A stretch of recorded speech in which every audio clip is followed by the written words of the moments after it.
Müavinət və təqaüdlərdə yeni artımlar ölkəmizdə sosial müdafiə sisteminin gücləndirilməsi sahəsində növbəti mühüm addım olmaqla vətəndaş rifahının təminatına xidmət edən islahatların bu ildə uğurla davam etdirildiyini təsdiqləyir. Bu barədə Əmək və Əhalinin Sosial Müdafiəsi Nazirliyində keçirilən növbəti kollegiya iclasında bildirilib. Əmək və Əhalinin Sosial Müdafiəsi Naziri Anar Əliyev vurğulayıb ki, Prezident İlham Əliyevin fərman və sərəncamları ilə 2018-ci ildən ardıcıl olaraq icra olunan 4 milyondan çox vətəndaşı əhatə edən 5 sosial islahat paketinin hər biri üzrə əmək haqqı və pensiyalarla yanaşı müavinət və təqaüd artımları da həyata keçirilib.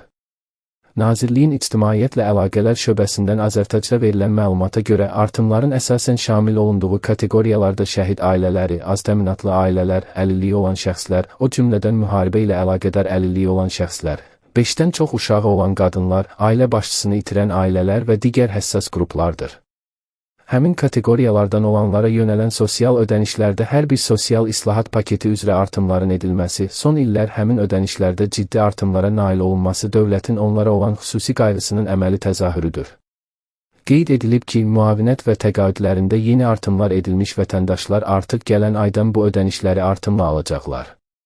Ümumilikdə 2018-2025-ci illərdə müavinət və təqaüd ödənişləri üçün ayrılan illik vəsait 5 dəfə artıb.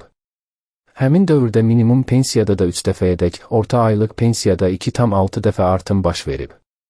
Pensiya ödənişlərinə hər il ayrılan vəsait 2025-ci il üçün 7,2 milyard manatı ötüb ki, bu da 2018-ci ilə nisbətən 2 dəfə çoxdur.